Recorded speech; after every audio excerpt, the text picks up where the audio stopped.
ശസ്ത്രക്രിയക്കിടെ വീട്ടമ്മയുടെ വയറ്റിൽ കത്രിക കുടുങ്ങിയതിൽ വീഴ്ച സമ്മതിച്ച് വണ്ടാനം മെഡിക്കൽ കോളേജ്. കോവിഡ് കാലത്തെ പരിമിതിയിലാണ് ശസ്ത്രക്രിയ നടന്നതെന്നാണ് ന്യായീകരണം. നടന്നത് ഗുരുതര പ്രോട്ടോകോൾ ലംഘനമെന്നും നടപടിയെടുക്കുമെന്നും ആരോഗ്യമന്ത്രി വീണ ജോർജ് പറഞ്ഞു. മനുഷ്യാവകാശ കമ്മീഷനും കേസെടുത്തു.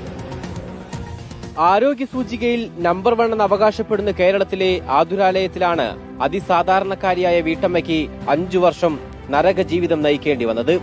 സംഭവത്തിൽ വീഴ്ച സമ്മതിച്ചു തന്നെയാണ് ഇന്ന് വണ്ടാനം മെഡിക്കൽ കോളേജ് പ്രിൻസിപ്പൽ ഉൾപ്പെടെ മാധ്യമങ്ങൾക്ക് മുൻപിലെത്തിയതും. കോവിഡ് കാലത്തെ പരിമിതിയിലാണ് ശസ്ത്രക്രിയ നടന്നതെന്നാണ് അധികൃതരുടെ ന്യായീകരണം. 2021 കോവിഡിന്റെ 2ാം തരംഗമുള്ള സമയത്ത് സാധാരണ ഇവർ ചെയ്യുന്ന ഒരു അന്തരീക്ഷത്തിലല്ല ഈ ഡോക്ടർമാരും സിസ്റ്റർമാരും എല്ലാം ഈ സർജറി ചെയ്യുന്നത്. അതുകൊണ്ട് നമ്മളൊന്ന് മനസ്സിലാക്കണമെന്ന് ഞാൻ ലഘൂകരിക്കുകയല്ല. സംഭവിച്ചത് ഗുരുതര പ്രോട്ടോകോൾ ലംഘനമെന്നും നടപടിയെടുക്കുമെന്നും ആരോഗ്യവകുപ്പ് മന്ത്രി വീണ ജോർജ് പറഞ്ഞു.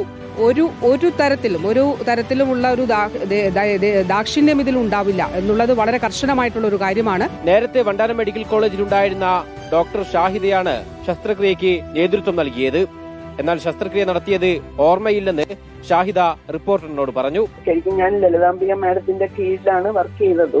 SRകൾ അസിസ്റ്റൻസ് ചെയ്താലും നമ്മളെ പേരാണ് എഴുതുന്നത്. കൃത്യമായിട്ടത് ഓർമ്മയില്ല.